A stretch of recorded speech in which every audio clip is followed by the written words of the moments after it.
Hola a todos. Bueno, pues aquí estamos de nuevo con la segunda parte del libro. Para los que habéis oído la primera parte, pues ya sabéis un poquito de qué va. Los que no habéis oído la primera parte, pues os encomio a leerla porque no quiero hacer demasiado largo esto y me quedan muchas notas por leer. Entonces, pues os encomiendo al menos escuchar la primera parte de la primera parte, así ya tenéis el resumen más o menos de qué va el libro. Y luego os podéis volver aquí a la segunda parte y escuchar el resto de las notas, ¿no?, que voy a leer hoy.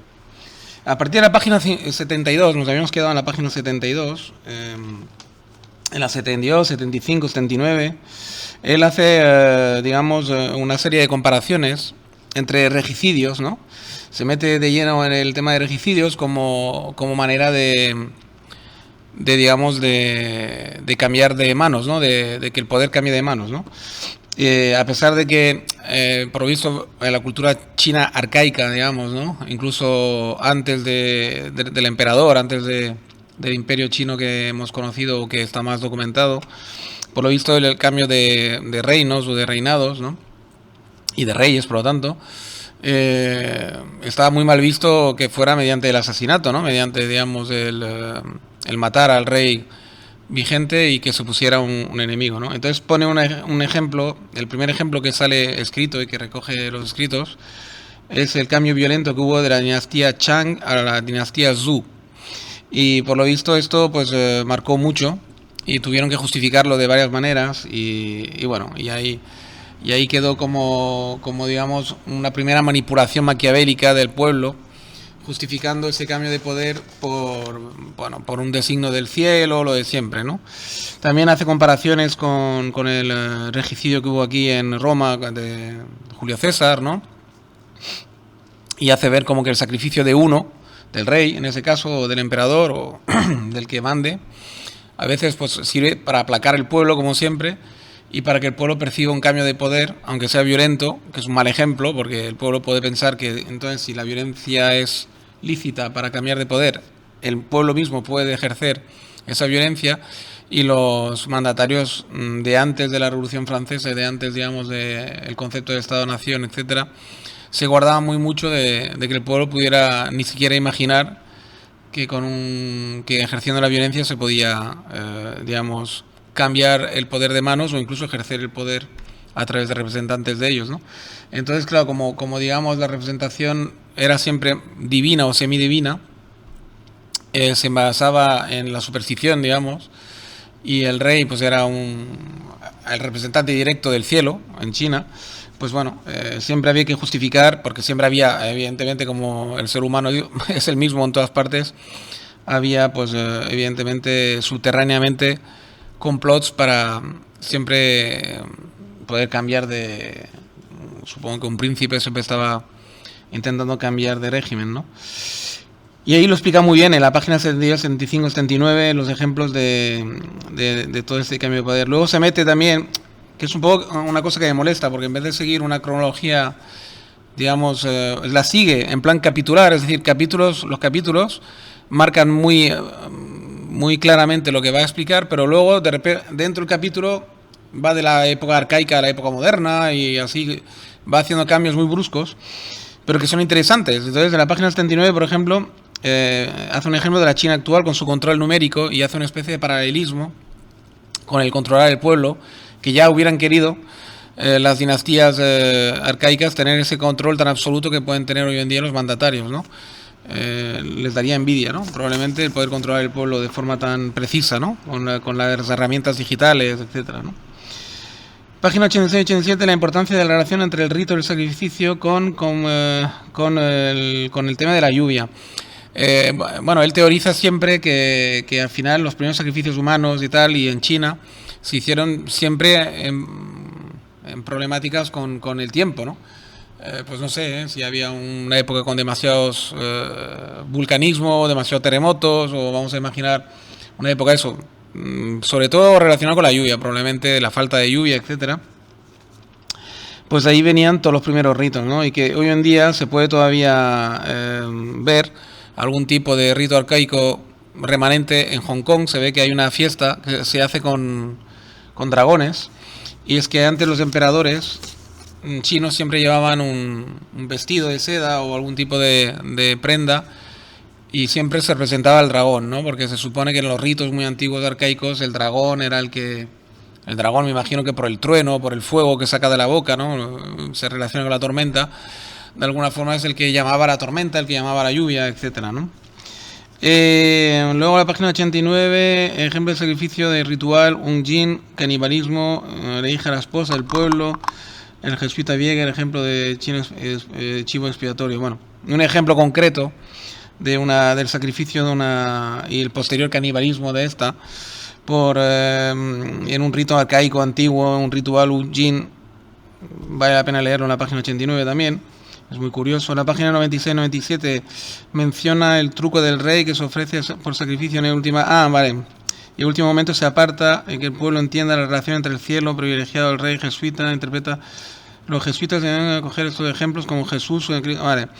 En la página 96-97 se menciona un truco que usaban mucho los reyes arcaicos también, que era que en última instancia, si la lluvia no venía, a pesar de haber sacrificado ya a lo mejor a alguna doncella o alguna persona con algún defecto, etcétera, lo de siempre, si a pesar de todo ello no venía la lluvia, para aplacar al pueblo, entonces el propio rey se ofrecía para el sacrificio, digamos, pero siempre buscaban una excusa a última hora para reemplazar el rey por un sucedáneo del rey, ¿no? O sea, por una persona que representara al rey y apartar así al propio rey, ¿no? Y los jesuitas de alguna forma intentaron aprovechar esos viejos ritos, esos viejos escritos, para hacer una comparación con Jesucristo, que era el rey de los judíos, que se ofreció para sacrificio. Pero bueno, no coló, por lo visto. Medio coló, pero nunca acabó de colar del todo esta especie de superficie que utilizaron los jesuitas para intentar colar a los chinos. En la comparación entre digamos el rey de los judíos que se sacrifica con los reyes que intentaban hacer un sucedáneo de sacrificio también para el tema de la lluvia, ¿no? Y es curioso también, está bien de leer también. Luego pasamos ya a la página 102. El sacrificio del chivo expiatorio como atavismo humano para evitar la guerra, el desorden dentro del grupo. Focalizar todo el problema en pocos, trae relajación y paz inmediata al grupo tenso. Pues exactamente lo que acabo de leer en mi nota, ¿no? O sea, quiero decir que ahonda aún más que probablemente todo este superficie de los sacrificios y tal estaba utilizado pues sobre todo para controlar al pueblo que no se enfadara demasiado y no la liara, ¿no? Que eso ya en anteriores notas ya lo habíamos leído más o menos, pero bueno, él le ahonda de forma repetitiva en esto y pone diferentes ejemplos, ¿no? La página 104-106, la China actual quiere hacer ver que nunca fueron agresivos contra otros pueblos y contra sobre todo los turco-mongoles. Hubo expediciones de castigo a lo largo y ancho de la historia. Los Dzugar, era un pueblo, digamos, turco-mongol, fueron exterminados y es hoy territorio uigur. De hecho, los uigures fue un pueblo que fue aliado en su tiempo del imperio chino para poder aplastar a los Dzugars. Y la inmigración ANS hoy en día conmemora sin complejos la ejecución de su plan, a la vez que denuncian las humillaciones de Japón y de Occidente. Los uigures fueron sus aliados. Sí, eso es muy interesante. En la página 104-106 muy recomendable leerlo porque ahí se ve realmente la hipocresía humana, ¿no? De siempre, y sobre todo la hipocresía china, que es todavía más marcada. En la cultura china son muy hipócritas. En la cultura asiática en general hay mucha hipocresía, más que en Occidente yo diría. Y sin ningún tipo de reparo hoy en día, a la par que celebran ellos el exterminio de un pueblo, claro, justificándolo con todo tipo de justificaciones, pues siempre están llorando y quejándose de la humillación que sufrieron a manos de los japoneses en la Segunda Guerra Mundial y a manos de los occidentales en el siglo anterior, etcétera, etcétera, ¿no? Y entonces, realmente ahí se ve un poco, pues también crudamente, los cínicos y realmente pues lo hipócrita que puede ser el ser humano, ¿no? En muchos aspectos, ¿no? Y sobre todo los chinos en ese particular. En la página 120 expone claramente su argumento que los Estados Unidos y Occidente sería el nuevo rey chivo expiatorio del actual dirigente chino ante el pueblo. admirado y odiado a partes iguales, sí. Bueno, y hoy en día pues sigue con los paralelismos y dice que hoy en día pues parece como que el Partido Comunista Chino quiere poner a todo Occidente como el chivo expiatorio, ¿no? Para poder excusar cualquier fallo que puedan tener a nivel interno en China, ¿no? Todo es culpa de Occidente siempre y tal. Me recuerda un poco lo de aquí de Cataluña, todo siempre es culpa de Madrid, etcétera, ¿no? El chivo expiatorio perfecto siempre es España y tal. Página 112, destino manifiesto versus sentido de la... Eso es muy importante, ese trozo, porque, digamos, hace una comparación entre qué motiva, a última instancia, de forma profunda al pueblo chino o al pueblo estadounidense en ese caso, ¿no? En Estados Unidos sí que es verdad que lo que motiva desde la fundación de Estados Unidos es el destino manifiesto, ¿no? Que siempre ese famoso destino manifiesto de que es un pueblo como elegido, de que Estados Unidos es un poco la tierra prometida por Dios a los fieles, porque no debemos olvidar que la fundación de Estados Unidos, a pesar de que fue en teoría muy laica y muy revolucionaria, etcétera, siempre había un trasfondo muy religioso también, ¿no? Muy místico, ¿no? En ese famoso destino manifiesto del pueblo elegido, etcétera, ¿no? Que es una cosa muy judeocristiana que al final tanto los revolucionarios franceses como americanos, por mucho que se quisieran librar de esto, al final siempre trasluce ese destino manifiesto a la que rascas un poco, sobre todo en los protestantes de Estados Unidos, etcétera, ¿no?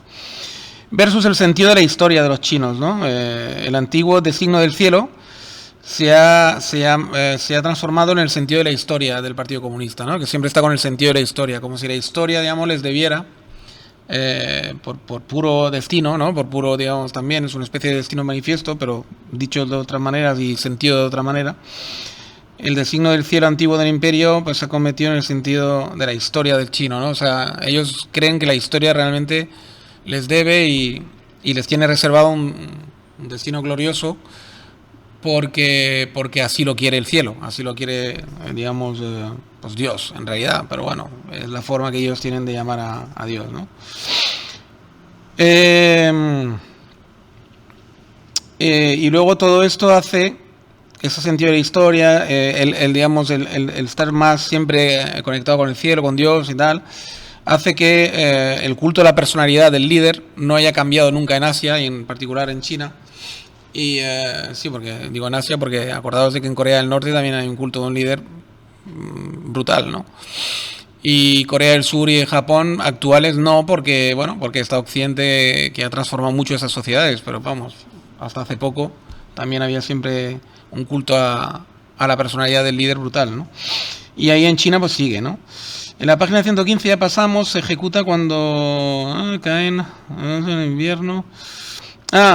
Una cosa muy poética, un pequeño pasaje que me he subrayado, porque me ha parecido siempre la hipocresía esta asiática, ¿no? Y al mismo tiempo el sentido del poema y la conexión con la naturaleza que tienen, que es una cosa positiva en este caso. Dicen que ejecutan los presos todavía hoy en día solamente si puede ser en invierno, ¿no? O en otoño, cuando las hojas caen, ¿no? Y cuando empieza el invierno. ¿Por qué? Porque se supone que con ejecutar un preso en esa época es mucho más acorde a la armonía de la naturaleza, ¿no? O sea, quitar una vida cuando la vida se apaga momentáneamente en el caso de la naturaleza, eternamente en el caso del preso. Pero bueno, de ahí la hipocresía, pero de ahí la belleza también del gesto, ¿no?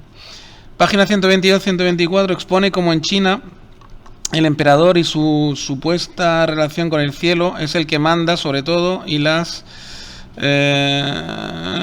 místicas se supeditan a él. En Occidente la religión, bien que unidos, pelean por la supremacía y ese toma y daca surgió finalmente la libertad que conocemos hoy. Sí, bueno, ahí hace una comparación que yo creo que en la primera parte ya hay algo parecido, pero ahí en la página 122 a 124 lo expone con más claridad. Y expone claramente como aquí en Occidente, digamos, gracias a que nuestra religión, digamos, judeocristiana, siempre se ha peleado con el poder, de alguna forma, por la supremacía, de hecho, muchas veces, porque al fin y al cabo el Vaticano durante un tiempo lo consiguió, es decir, tú no podías hacer nada sin primero la autorización del Vaticano, ¿no? Y esa lucha entre poder, digamos, civil, entre comillas, que serían los reyes, etcétera, y el poder divino, que sería el Vaticano, al final de esta constante lucha ha surgido pues, la libertad que conocemos hoy en Occidente, ¿no? La democracia, etcétera. De esta pelea, de esta contestación del líder, ¿no? Esa costumbre de contestar al líder, al liderazgo. Y sin embargo ahí, como siempre el mandato venía directamente del cielo, pues el culto al que representa el cielo es absoluto, ¿no? Entonces, y sigue igual con el Partido Comunista por un tema de acervo cultural, ¿no? Está interesante, la verdad, esa reflexión por su parte. Página 142, y también podríamos incluir a quizás a los países árabes, aunque un poco diferente. También hay mucho culto al líder, pero no de la misma manera. Hay culto más bien al liderazgo religioso, solamente. Y da igual un poco quién lo encarne. Página 142, 143. Intenta explicar en todo el capítulo por qué desde Occidente hemos percibido China y su imperio como algo tolerante y sus religiones como de sabiduría. Buena culpa la tiene Voltaire, quien consideraba que los chinos no eran supersticiosos y como practicaban varias religiones sin aparente problema, la dinastía era racional y magnánima.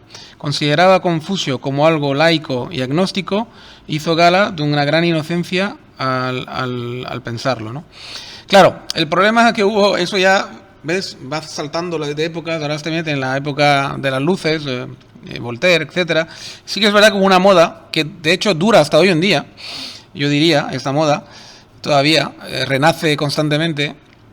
Ahora, por ejemplo, estamos en una época que está floja, la moda esta, por culpa del COVID a lo mejor, pero yo recuerdo perfectamente los años 90 que estaba muy de moda, incluso los actores de Hollywood y tal, del budismo, de la meditación, etcétera, etcétera, ¿no? De hecho, el actual representante del budismo, me parece que es el lama ese, no sé qué lama, no sé cómo se llama exactamente, lo transformaron en una especie de estrella de Hollywood también. O sea, el tipo viajaba por el mundo entero. Sí que es verdad, defendiendo que el Tíbet, la libertad del Tíbet, etcétera, había un lío político también por el medio, pero yo recuerdo perfectamente como una moda brutal. Y todo lo que venía de Oriente, Osho, me acuerdo de Osho, de todos los gurús, etcétera, pues inmediatamente estaban como muy bien vistos, ¿no? Y buena parte de la culpa la tiene Voltaire y algún otro francés de Lumière y los ilustrados, que por un momento, pues eso, viendo que en China se practicaban pues el taoísmo, el budismo, el confucianismo, etcétera, había varias religiones, digamos, se creyeron que eso que era un signo de tolerancia y cuando en realidad pues el emperador es el que realmente regulaba todo y no había ningún tipo de libertad. Pero bueno, él lo percibió así de forma inocente y está muy bien explicado en esas páginas, ¿no? En la página 147, Huérfano de la China, una adaptación de un escrito chino siglo XIII. Voltaire, según el autor, destilaba un oculto maligno, virtudes cristianas de los chinos, disimulaba la violencia del periodo original. Bueno, es que él, digamos, hay un escrito que me parece que es una adaptación que hizo Voltaire de un escrito del siglo XIII, donde Voltaire pues ahí, digamos, ocultó de forma muy cínica. El texto original era un texto muy crudo sobre un huérfano, líos de dinastías, de huérfanos, una historia muy típica en el tiempo arcaico, ¿no? Del típico huérfano que lo encuentra un emperador, una emperatriz o lo que sea, lo educa y luego al final él se da cuenta que era de la dinastía rival, bueno, y luego hay una guerra y luego hay muchos muertos, etc, etc. Algo por el estilo, y él, Voltaire, lo transforma todo en algo como de tolerante y tal, y que él dice que Voltaire probablemente está movida, aunque él fuera muy anticlerical, aparentemente antirreligioso, pero bueno, no dejó de estar educado por también, no sé si eran jesuitas o no sé de qué orden, pero en un colegio religioso y con un ambiente religioso, porque los ilustrados al final lo que hicieron es intentar romper todo eso, pero ellos mismos estaban muy imbuidos por la escolástica y por lo religioso, porque habían estado educados en ese ambiente. Por lo tanto, uno no se puede nunca del todo deshacer de sus orígenes, ¿no? Entonces lo destila. Él dice que en sus textos siempre transformaba las cosas al fin y al cabo a su acervo cultural, que era el judeocristianismo, ¿no? Entonces, digamos, suavizaba mucho los textos originales chinos, que eran mucho más crudos. Página 152, 153, no sé qué, del cortesanas indias orientales francesas. Ah, Charles de Coront no sé. Era, no me consigo releer, pero era el nombre y los apellidos de un alto mandatario de las Indias Orientales francesas. Relata en un viaje el comportamiento salvaje del pueblo chino, desmontando a Voltaire y otros de las luces con sus mitos. También se vuelve por los jesuitas la persecución de los cristianos en China por parte del pueblo y del imperio chino. Sí, bueno, un alto mandatario de las Indias Orientales francesas que pasó un tiempo largo de su vida en China, pues desmontó un poco cuando volvió a Francia toda la ilustración y todos los ilustrados tipo Voltaire que veían tantos beneficios y tanto laicismo y tanta tolerancia en China. Lo desmontó porque él fue testigo ocular de varios linchamientos y de varios asesinatos y persecuciones a jesuitas que intentaban repandir el cristianismo en China, en la misma China. Por lo tanto, cuando volvió a Francia desmontó bastante a todo este relato místico y tan bello que hacían los ilustrados de China, ¿no? Y lo cuenta muy bien en esas páginas de la 152 y la 153. En la página 155 se relata el escándalo que sufrió las autoridades chinas por la crucificación de Cristo, maestro enviado por el cielo. La muerte absurda de las autoridades, más el asunto que reclutaba de locos. Sí. Ahí en la página 155 relatan cómo alucinaban, ¿no?, los mandatarios chinos con que un rey pueda ser sacrificado y finalmente crucificado de verdad y muerte. Lo veían absurdo, o sea, porque ellos, digamos, el sacrificio del rey siempre en última instancia se reemplazaba por un chivo expiatorio, ¿no? Por una cabeza de turco, por un reemplazante, digamos, de alguna forma, y no entendían cómo esta gente habían llevado hasta el final el asesinato de un rey, ¿no? Pero tampoco entendían los matices de que él se autoproclamó rey de los judíos, pero que tampoco lo era en realidad, etcétera. Bueno, en fin, eso ya son matices más complicados, pero tal y como se lo contaron los jesuitas, nunca acabaron de entender cómo un pueblo puede ser tan tonto de sacrificar a su rey, ¿no? De verdad y de forma tan cruel. O sea, ellos lo contaron como algo de halagar y esta gente pues lo vio como una locura, ¿no? Como algo de zumbaos, ¿no? Y de crueles, ¿no? Cada cultura tiene visiones muy distintas, claro, y además la oriental y la occidental, pues imagínense, ¿no? De la página 158 a la 165 está la igualdad entre los dioses, entre el pueblo y sus gobernantes. Fue un choque insuperable para China. Ah, sí, eso es otra. Hay unos pasajes de la Biblia que así lo certifican. Se relata cómo se fue acusando a los jesuitas de matar bebés, como los judíos en el fin de la Edad Media y el Renacimiento europeo, para así poder perseguirlos. En el siglo XVII China olvidó los primeros cristianos. Fue la dinastía Wang que autorizó a arrestar en la corte, o sea, Wang de los mongolos, que autorizó a estar en la corte a los primeros jesuitas del siglo XIII, creo. Los nestorianos, incluso había una estela mortuaria del año 625. Los nestorianos estuvieron ahí en el año 625. Pero todo fue olvidado y los del siglo XVII fueron recibidos como nuevos.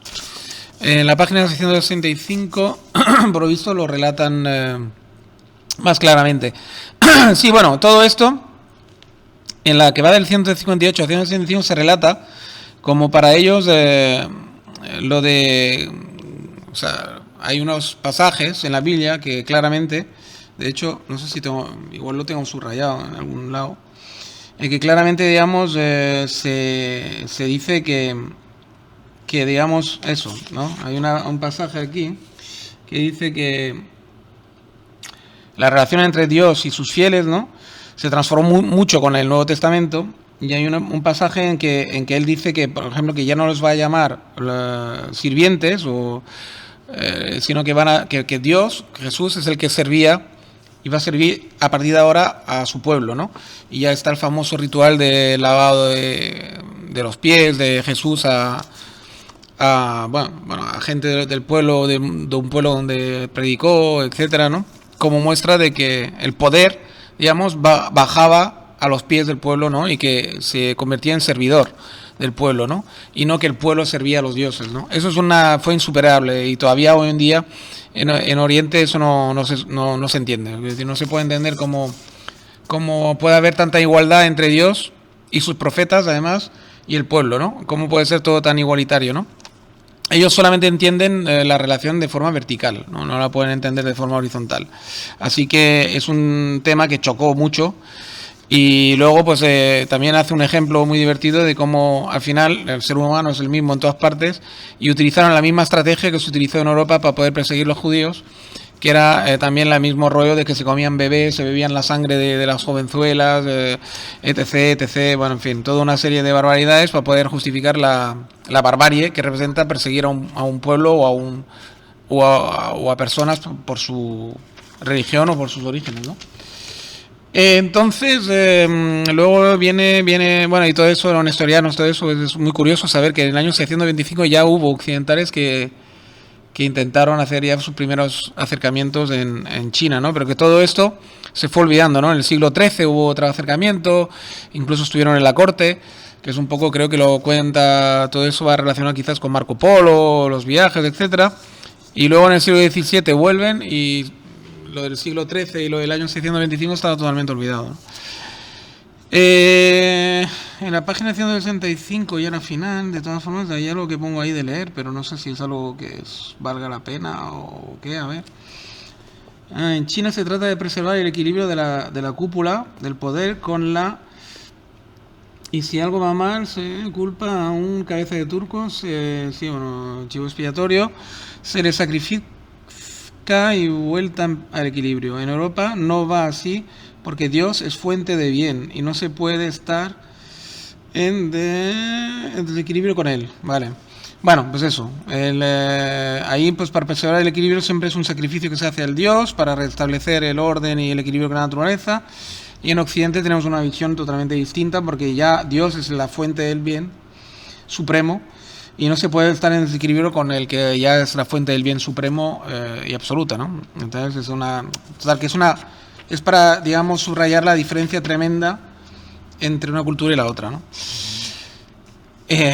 Página 168 insiste en que el sacrificio humano es una pieza de la cohesión social desde el Neolítico, ¿vale? Ya lo hemos dicho. Página 171, antes de Cristo, en el 5 antes de Cristo, el confuciano Chimen Bao revierte el sacrificio de las jóvenes chicas por el de los chamanes para apaciguar el río, para prevenir al dios del río que no había bellas que ejecutar. Así es una cosa bastante divertida, recomendable de leer también la página 171, como el estratagema de un confuciano que fue a un pueblo que tenían por costumbre de sacrificar siempre a una joven,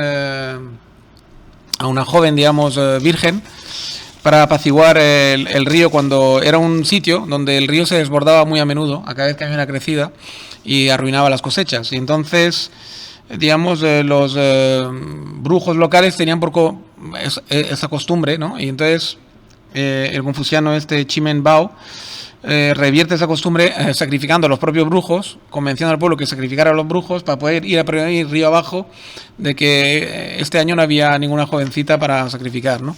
Y eso fue su manera divertida de acabar con esa superstición en concreto, ¿no?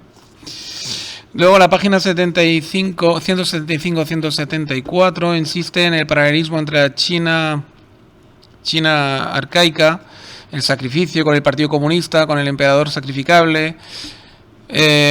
Insiste mucho en hacer paralelismo con la China actual, que yo veo un poco tirado de los pelos, porque claro, el sacrificio arcaico, sí, cuando los chinos reprimen a un disidente se puede ver un paralelismo con el sacrificio, pero bueno, yo lo veo un poco tirado de los pelos, pero en fin, ahí es cada cual con sus visiones, ¿no? Página 180, la rebelión, la guerra civil de Hong Chi-Huang por culpa de no pasar el examen imperial, tiene una visión neocristiana, funda una secta cristiana china, provoca la peor guerra civil china de la historia, decenas de millones de muertos, contra el emperador Yan Feng entre 1851 y 1864. Tuvo que intervenir Occidente para apaciguar esta guerra. Los comunistas todavía ven en ello un protocomunismo que solo le faltó el cientifismo marxista. Bueno, el culpable de todo eso es un tal no sé cómo pronunciarlo exactamente. Reescribió la Ong era Ong el culpable de toda esta historia. Reescribió la Biblia a su gusto. Sí, bueno, eso es un episodio de la historia de China. Para mí era totalmente desconocido, esta rebelión, que hubo un tal Ong Chihuang. Ah, claro, Ong es el nombre, Chihuang es el apellido. Chuquan. Ong Chuquan. O sea, ese tipo, entre la página 180 y 184 lo cuenta muy bien. Ese tipo lo que hizo fue, digamos, que había un examen imperial para poder entrar a hacer parte de la guardia de la guardia o de la élite de la corte. Y ese tipo lo falló. Y era tal el resentimiento que tenía y la rabia que al final tuvo una iluminación un día de que él era la reencarnación de Jesús, pero en chino, ¿no? Y cogió la Biblia, la estudió a fondo y cogió los pasajes que a él le interesaban, incluso la reescribió con el tiempo y provocó una guerra civil brutal que duró más de 10 años y con millones de muertos en contra del emperador de turno, para poder él tomar el mando al fin y al cabo y refundar China, ¿no? Y los comunistas utilizan mucho ese pasaje de la historia y utilizaron mucho en su día antes de 1911, de su revolución propia, para justificar la revolución y para ver en ello ya una proto-revolución, un proto-comunista, un proto-comunismo, ¿no? Que solo le faltó a Karl Marx, ¿no? Y eso me pareció muy curioso de subrayar. En la página 184 menciona el caso de Auguste Chapdelaine, martirizado, asesinado de forma brutal y su cuerpo vejado, el corazón canibalizado, cocinado con grasa de cerdo, y su cabeza linchada y dada de comer a los perros. Justifica la manía de chivo expiatorio por ese episodio en concreto, para justificar la Segunda Guerra del Opio. Dicho sea de paso, esto justificó la Segunda Guerra del Opio y el saqueo al fin y al cabo del palacio, digamos, al final de la guerra del palacio, ¿no? Lo fuerte es que hoy en día se celebra Dianchi, la justificación de la ejecución de en Tiangan, en la región de Guangxi, la justificación de la ejecución en 1856 de este hombre. Es decir, que para que veáis que nunca tiene mala conciencia el chino, siempre lo transforma todo, o al menos el chino comunista, el Partido Comunista, lo transforma todo de forma que cualquier aberración que ellos hacen la celebran sin complejos, y cualquier aberración que ellos han, digamos, sufrido, pues la recuerdan eternamente, ¿no? En la página 188 se empieza a enlazar con la revolución de los Boxer, que fue una revolución, según él, anticristiana sobre todo, según el Partido Comunista, según algunos revisionistas, es una proto-revolución comunista también. Y es interesante su visión también ahí. En la página 191 sigue ahondando en su tesis hasta llegar a Xi Jinping, el COVID-19, como demonio extranjero, etcétera. Página 192, los Boxers siguen hasta 1900 justo, cuando atacan Pekín, lleno de barrios extranjeros, estaba Pekín en aquel entonces. Estos se coalicionan y acaban con ellos. Esto y la derrota contra la minúscula Corea, se ve que entre tanto también el imperio chino tuvo una derrota militar contra Corea, hace que la dinastía imperial manchú emprenda una revolución, digamos, industrial, o intentan imitar a Occidente y a Japón, y hay una fiebre por transformar todo lo arcaico y todo lo viejo del ejército imperial en algo moderno, y lo quiere modernizar de una vez la tradicional China eterna. Según el autor, los traumas de estos dos acontecimientos, digamos, el que tuvieron que recurrir a los extranjeros para acabar con los Boxer y la pérdida en Corea, es un trauma que a día de hoy todavía perdura en la mente china, ¿no? Y desde luego que eso sí que trajo al final la revolución de 1911 y la guerra civil brutal que hubo de 1911 hasta 1949, con millones de muertos también, donde finalmente los comunistas salían con el poder, ¿no? En la página 200, 201 y 203, la matanza de la plaza de Tiananmen es recogida por el autor como el sacrificio, otra vez, él siempre hace sus paralelismos con el sacrificio de sangre, que inaugura la nueva era actual, la China dictatorial, neocomunista, capitalista, con el capitalismo a la China. Lo religa una vez más con el chivo expiatorio. introduce ahí ya la figura de Lu Xun, a partir de la página 200, como testigo de excepción de la transición china imperial a la comunista. También destaca que en su obra se habla mucho de chivo expiatorio, destaca la obsesión de este por el canibalismo y su miedo a ser canibalizado, víctima de las turbas, ¿no? En sus novelas deja esa obsesión muy clara, ¿no? Sobre todo en El diario de un loco y La verdadera historia de HQ, ¿vale? Esos son los dos títulos que él destaca de este autor, donde se ven reflejadas sus obsesiones y la transición entre una China antigua y la China moderna, ¿no?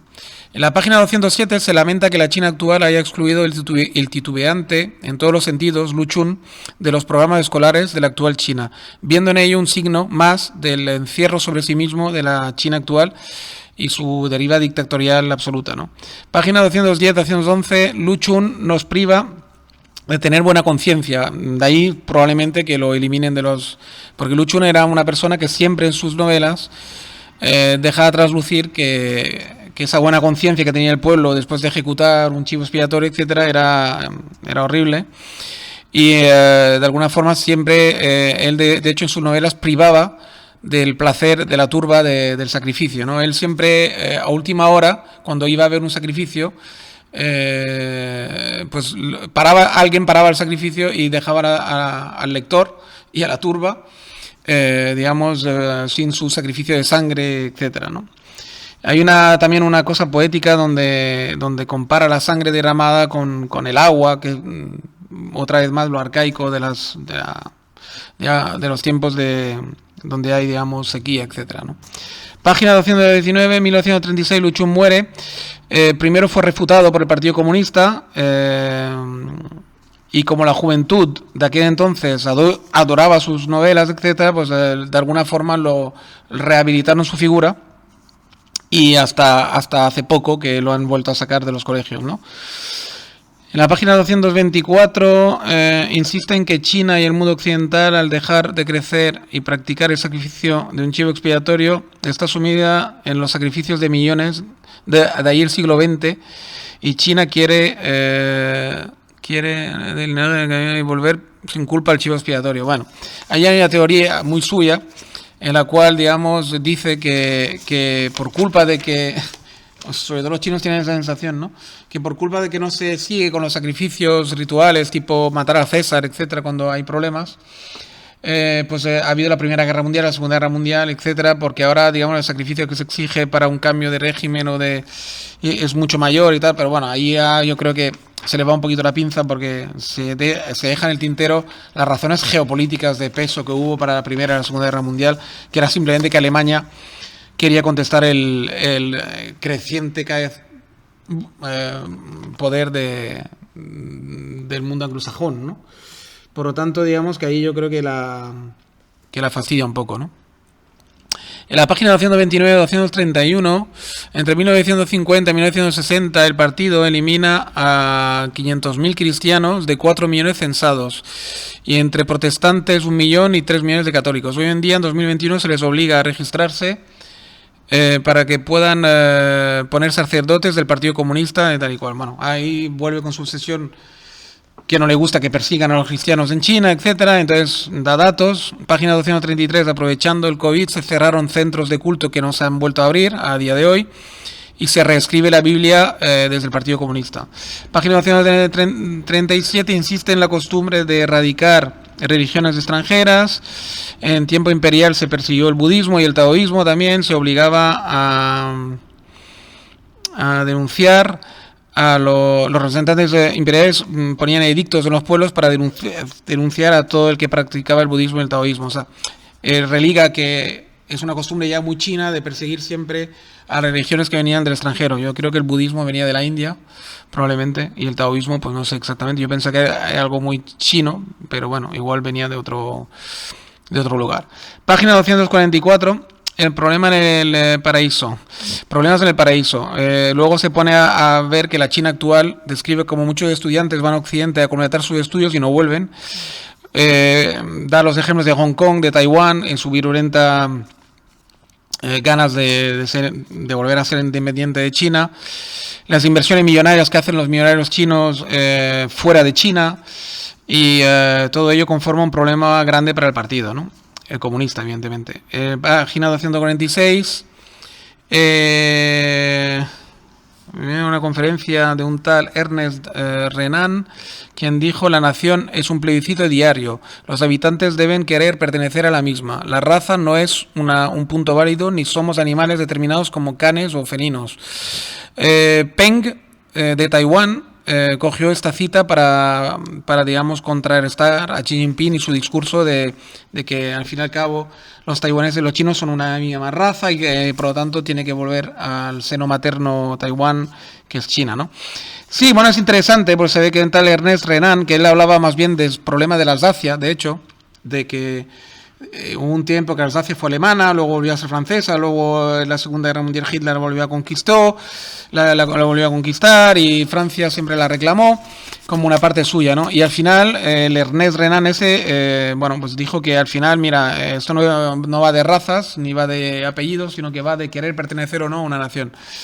Cosa que me extraña que los catalanes no hayan mencionado nunca el Ernest Renan este.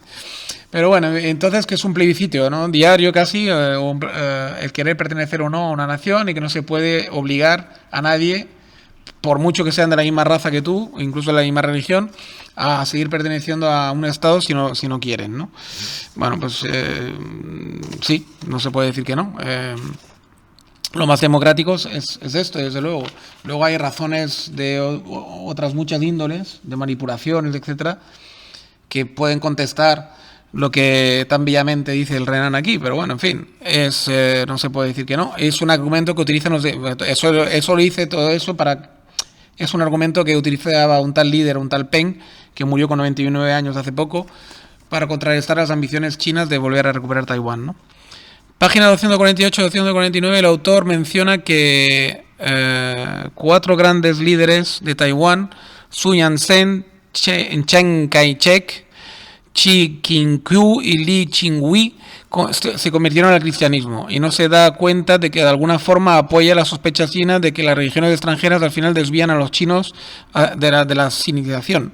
Es decir, por una parte, él lo pone a su favor el que se hayan convertido al cristianismo 4 grandes líderes de Taiwán, ¿no? Pero por otra parte no se da cuenta que de alguna forma dará razón a la persecución china, porque ya se olían ellos de que si tú introduces una religión extranjera totalmente en la cultura china, al final hace que los chinos se sientan menos chinos, y pueda pasar esto, que alguna región se quiera independizar a la larga en nombre de que tiene una religión diferente. Y no le falta razón, está pasando en Francia. En algunos barrios musulmanes de Francia se sienten tan musulmanes que no se sienten franceses. Así que, en el fondo, todo es según la visión que tú le quieras dar. O sea que hay que tener cuidado cuando uno está muy obsesionado con un tema, ¿ves? Como este autor, porque él está muy obsesionado con que el cristianismo es un bien, etcétera, etcétera, pero bueno, cuidado. Es decir, es un bien, sí, pues, y además la gente tiene libertad normalmente de querer hacer lo que quiera, pero no le falta razón a la autoridad. Porque, claro, siempre hay 2 visiones en el mundo. La visión de la autoridad, del que ejerce la autoridad, que tiene una visión muy a largo plazo y muy cohesionadora de su Estado, y la visión del pueblo raso, que quiere una libertad para hacer lo que le da la gana. Sí, pero claro, entonces si todos hacemos lo que nos da la gana, no volveremos al primitivismo y al salvajismo, porque al final, si quieres un país donde haya paz y donde haya cierta orden, tiene que haber un orden, digamos, que cohesione todo esto, si no, es una locura, es el anarquismo totalmente salvaje, mal entendido. Página 254 menciona el tratado de Nerchinsk, de la Rusia, digamos, antigua, imperial, con el imperio chino, como un hito que evitó guerra y metió China en el concierto internacional de naciones. Ese logro se le atribuye a los jesuitas Pereira y Grevillón, que en esa época estaban en la corte y intercedieron ante el emperador para que se firmara ese tratado, porque los chinos en aquellos tiempos eran unos autistas totalmente, y se pensaban que ellos mandaban sobre todo la tierra, y que todos los demás que venían extranjeros les debían pleitesía y regalos, y que no se podía pactar con ellos, sino que solamente podían, digamos, ellos inclinarse ante el emperador chino, ¿no?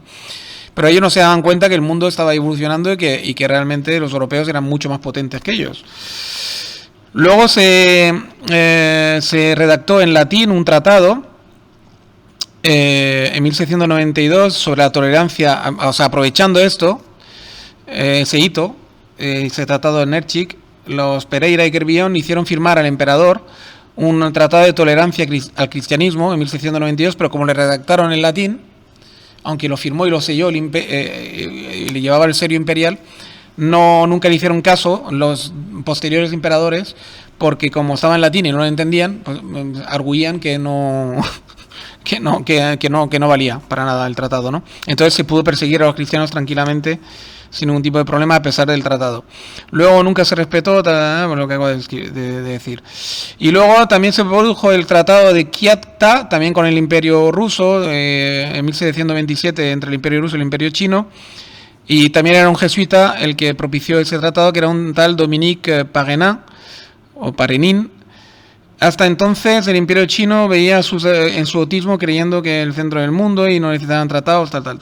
O sea que, digamos, es muy interesante también leer esto. En la página 257, Europa jugó a someterse al Imperio Chino para que el autista siguiera creyéndose rey del mundo.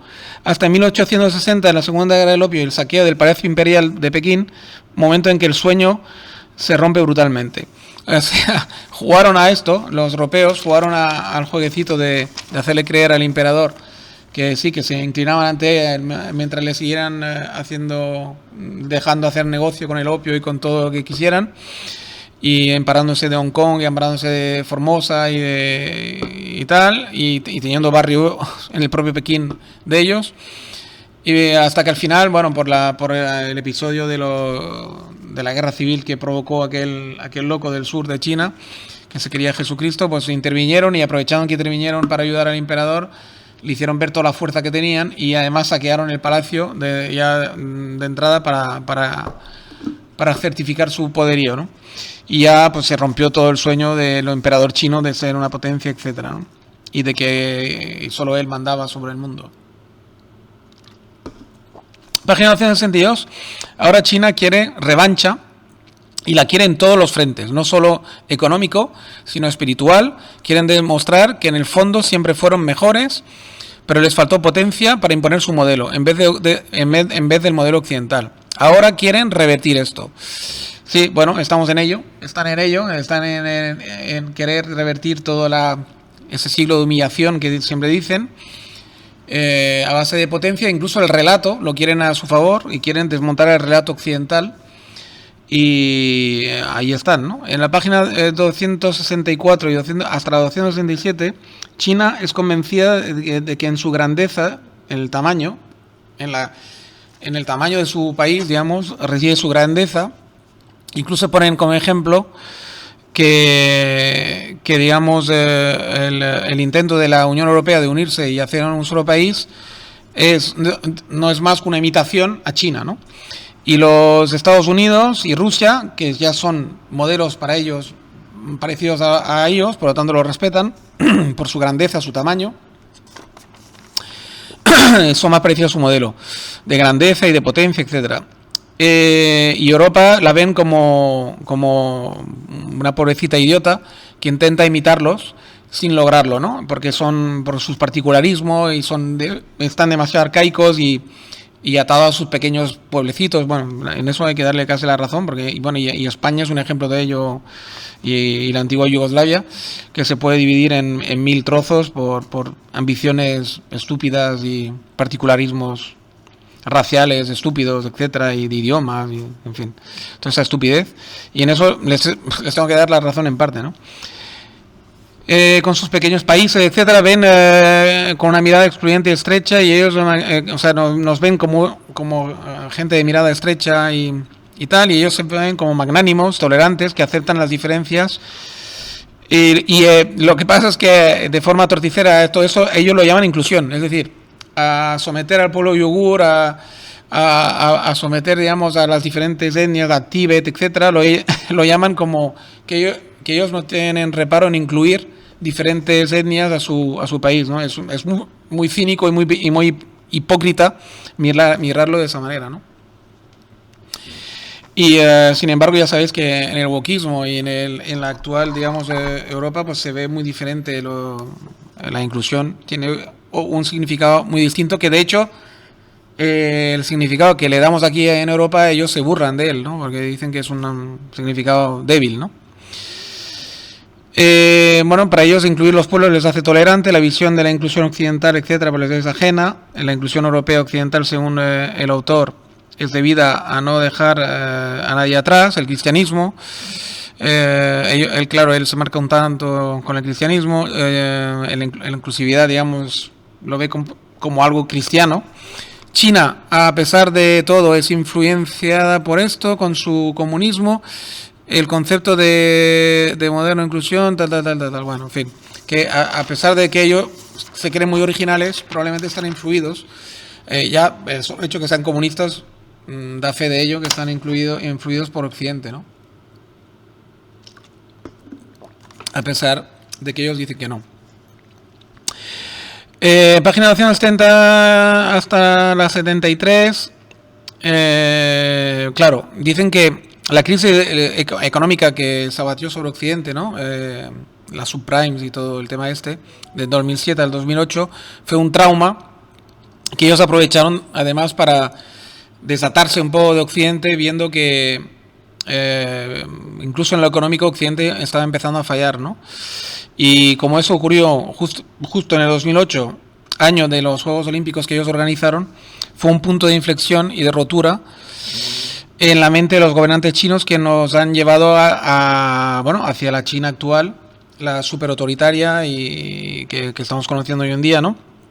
Porque, digamos, se ha vuelto un poco, según el autor, a una visión imperial, etcétera, pero bueno, porque, digamos, ellos ya no creían en el capitalismo occidental, vieron que era un engaño, o lo identificaron como un engaño, y pensaron que ellos lo podían hacer mejor, de forma más individual, ¿no? Sin desatarse del todo, porque están muy dolarizados, su economía, etcétera, tienen la mayor reserva de dólares del mundo, China, pero evidentemente, digamos, la excepción les ha llevado a intentar ser más independiente de Occidente, ¿no? Página 275, interesante reflexión de cómo las leyes feministas que han abolido la presunción de inocencia, en el caso de Occidente, se ve como una regresión, lo ve él como una regresión, como una señal de pérdida de identidad cultural por dejar de lado la mentalidad judeocristiana, a favor de una mentalidad persecutoria que se parece más a la china. Sí, ahí hace un buen ejemplo que yo suscribo. Probablemente hemos dejado de practicar la presunción de inocencia claramente en las leyes feministas. Es el hombre el que tiene que demostrar su inocencia, y la mujer puede acusar a cualquier hombre sin ningún tipo de problema. Eso es una señal fuerte de debilitamiento en Occidente, eso es verdad, y él lo achaca a que hemos dejado, digamos, el cristianismo de lado, pero bueno, yo lo achaco a otros muchos factores, ¿no? Pero sí que es verdad que es una muy mala señal. Cuando tú dejas ya la presunción de inocencia creyendo que haces un bien y que proteges a las mujeres con ello, pues te estás cargando prácticamente la civilización occidental, uno de sus pilares, ¿no? Página 282-283 recoge cómo China oculta sus... y te estás volviendo persecutorio, por lo tanto más parecido a una dictadura. Recoge cómo China oculta sus estadísticas de suicidio, porque en la cultura tradicional china de toda la vida el suicidio femenino, por ejemplo, no estaba mal visto. Lo que sí está muy mal visto es el suicidio masculino, porque se supone que es el que sigue el linaje familiar, ¿no? El que lleva el apellido, etcétera. Bueno, es interesante ver cómo ocultan la estadística de suicidio, que sé que es altísima en China, pero está totalmente oculta por la autoridad. Página 286, se pasa la esponja sobre el hecho de que China es la culpable del repunte del agujero de ozono y sus prácticas descontroladas, digamos, de industriales. Se pasó la esponja porque hasta ahora nos servían, era la fábrica del mundo, ¿no? Ahora parece ser que ya tenemos nuestras dudas y que queremos volver a fabricar cosas nosotros aquí en Occidente, pero hasta entonces les perdonábamos hasta el repunte de la capa de ozono, ¿no? Que se había conseguido eliminando los gases CFC estos, que se cerrara, y ahora se ha vuelto a abrir de lleno por culpa de China.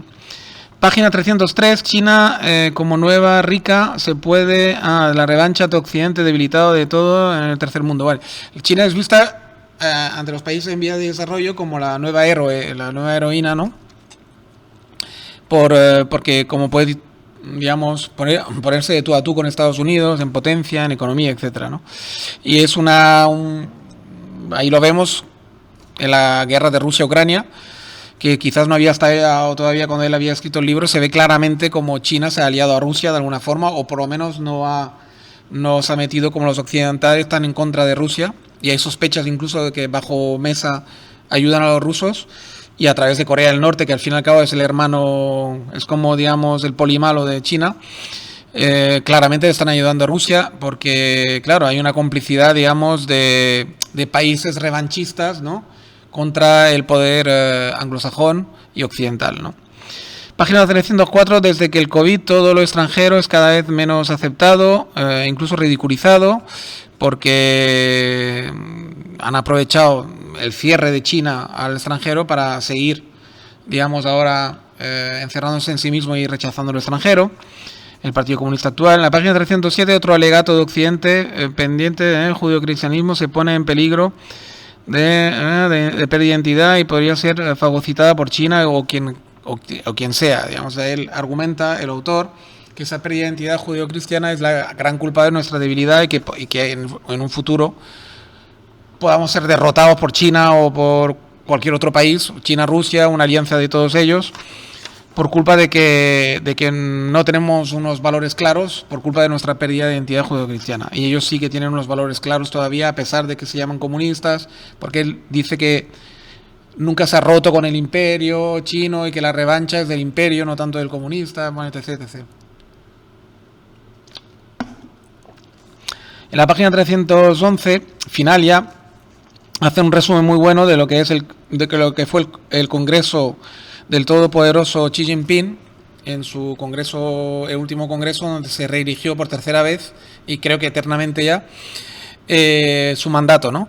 Y no es difícil ver cómo su figura, la de Xi Jinping, como un nuevo emperador, ¿no? Y ahí cierra su tesis y, digamos, y la reafirma, ¿no?, de esta nueva vieja China, ¿no?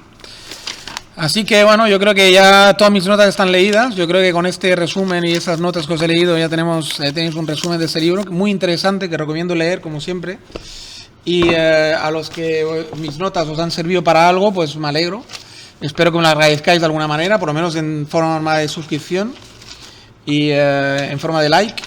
Y que es un poco la única forma que podéis agradecernos de momento, o al menos la que yo conozco o que puedo acceder. Lo voy a dejar aquí, que ya estoy un poco cansado, la verdad, me he tirado una hora hablando. Y nada, agradeceros a todos vuestras participaciones, vuestros comentarios y posibles suscripciones, posibles likes, etc. Venga, un saludo a todos y hasta la próxima. Cuidaros mucho, como digo siempre. Chao, chao.